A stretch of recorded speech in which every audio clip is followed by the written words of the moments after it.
This is probably going to be one of the most crucial videos you'll ever see if at all you're concerned with losing weight, maintaining your weight, and just being all around lean.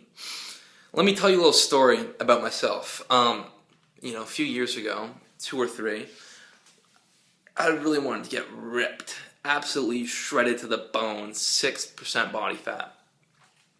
And so what did I do? I started dieting, started counting my calories.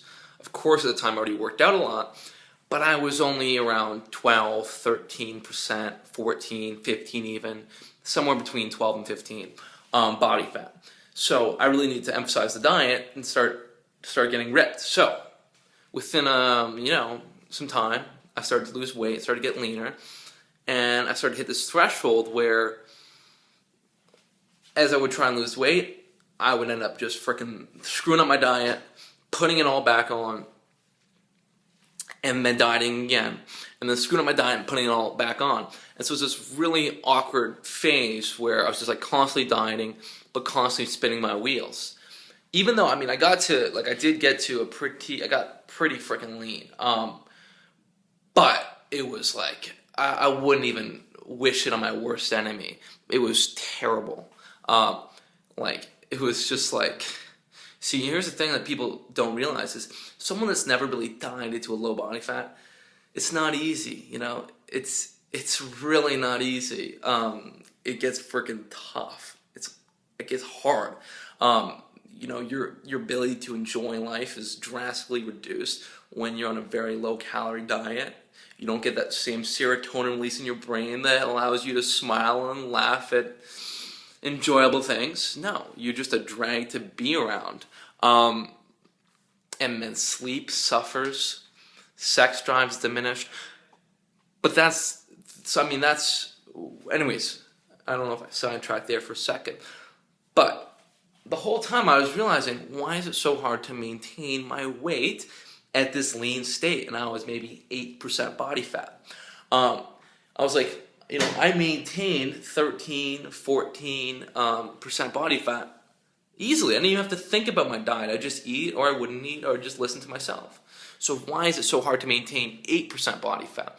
And why is it so hard for me to get myself to 8% body fat? Well, what you need to understand is that our genes, they're still the same as they were thousands and thousands of years ago in our hunter-gatherer days. Okay? When we, as a human species, had to deal with certain things like food shortages, famine, days and days or weeks with barely any food, and we had to ensure that we didn't starve to death and die, right? Because that wouldn't be good, because we're wired for 2 things, survival and replication. And we needed to survive to replicate. So what would happen? So our bodies need to figure out a way in which we could slow down the metabolism to survive as long as possible with scarce amounts of food. And so we got this interesting hormone called leptin. Leptin is dictated by 2 things, the amount of carbs we have in our diet and our body fat. So the amount of body fat you have. So when you get really lean and you're not getting that much food, leptin is going to freaking drop down. And in turn, metabolism is going to be slower, your energy is going to be drastically reduced, and you're going to be ravenous. You're going to be able to eat and eat and eat, so that once you do find some food, you make a kill, you can just eat and you can put back that weight. Bam! So you might have lost 20 pounds in 1 month from starvation, but guess what? In 3 days, you put back on every single pound. See, that's an efficient metabolism. That's actually what we want. That's what has allowed us to survive and be here. So be happy, because if you didn't have that, you would have been gone a long time ago. You would have been starved to death on a rock with some fucking shredded abs, striations, chiseled jawline. But no, you didn't, and you're here. And that's why you're not really happy with your level of leanness. It's, because we survived. Now the question becomes is that, look, starvation is no longer an issue, is it? It's not. Hell no. Are you going to be worried about your next meal? If you're watching this video, hells no. you already have all the food you could want. You can jump in your car, the bus, you could probably walk. I mean, if you don't have those transportation means, but you could probably walk 2 blocks and then boom, McDonald's, what? Or you could just go down to your cupboard. I mean, so we have an endless supply of food. And the same genes that we had, before all this technology. So, get with me here.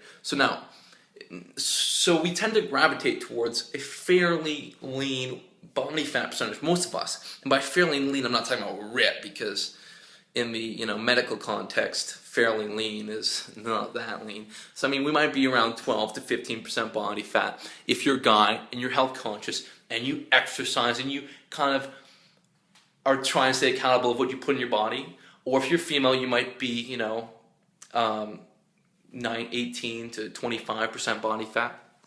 So now, what happens when we want to get leaner? We want to get leaner. It's like we're literally telling our bodies, oh shit, we got no food. We got to drop some weight. And then eventually when we give up on our diet, hunter-gatherer days, we found some food. We found a kill. Let's eat this shit and let's pack this weight back on, because next time when we don't have any food, we got to be able to last without dying. So that's why we were able to gain the weight back on. It's a cyclical approach. All our body is thinking is like, whoa, where's the food? Oh shit, let's slow down the metabolism. Let's try and last as long as we can. Oh shit, we made a kill. Let's savage this and let's pack on the weight. So it's all survival, because that's all we are. We're here to, I mean, our bodies don't know that it's 2013 and we have all this good stuff. So the question then becomes is, what can we do to coax our body fat to a very low body fat percentage? Well, there's certain things we can do. We can help, elevate the leptin. We can kind of trick our body into getting leaner and leaner and leaner without experiencing all of the side effects that we tend to experience when we just try and count our calories and just try and manhandle our way to a low body weight. And so I wrote up a little article on those 4 tips, and it's in the description. You give it a click, and it's a good read. I mean, it's easier for me to do that than just to tell you here. I mean, it's probably not, but at least this gets you over to my website. Yeah, just showed you my hand. I want you onto my website. Now, before you unlike this video, just understand that I'm being honest, and that there's good value for where this will lead you. I'll just tell you right now, if you don't like to read, that's cool. I understand that. Reading kind of sucks a little bit. I mean, no, reading's good. So the first tip I would say is, if you've been dieting endlessly, take some time off, low calories. Take a couple weeks, 2 to be precise, and eat. Eat maintenance. Don't go crazy. Don't try and gain back the weight, but figure out your maintenance needs. This usually is somewhere between 14 to 16 calories per pound if you get some exercise. Eat maintenance for 2 weeks. What will happen is that you'll bring up leptin, you'll bring up your testosterone, and then when you go back onto the lower calorie, you'll lose weight much more efficiently. Second thing I would do is I would try and lose weight slow. Keep that deficit small. Don't try and lose more than 1 pound a week, otherwise you're setting yourself up for failure. And then my third point would be emphasize some refeed days. So, every 4th day, eat higher calories and get some more calories precisely or specifically from carbs, because carbs will help boost leptin more so than protein or fat. And the last point would be, this is going to be controversial. You're going to find this to be brashly counterintuitive, but what I would suggest is to eat more carbs at night. I said it, yeah. Because guess what? As I was alluding to earlier about our hunter-gatherers, well, humans, we are notorious for eating more food at night. If you go back in time, much of the day was spent in that fasted state, hunting or whatnot. I mean, my history isn't exactly on par, but I would imagine that for much of civilization, we ate more foods at night. And what you'll find is that if you portion more calories at night, you'll find it a lot easier to reach your calorie goals. And some recent study has shown that when you do eat more carbs at night as opposed to earlier in the day, there's a smaller drop off of leptin. So that leptin, which is critical for maintaining your metabolism, regulating your body weight, and your appetite, well, when you limit that drop off, then you won't experience as much of those negative side effects. So anyways, if you want, check out the article. If not, that's cool. Otherwise, subscribe, rate, comment. Hopefully I'll get some more cool videos like this. Anyways, take care. Bye-bye.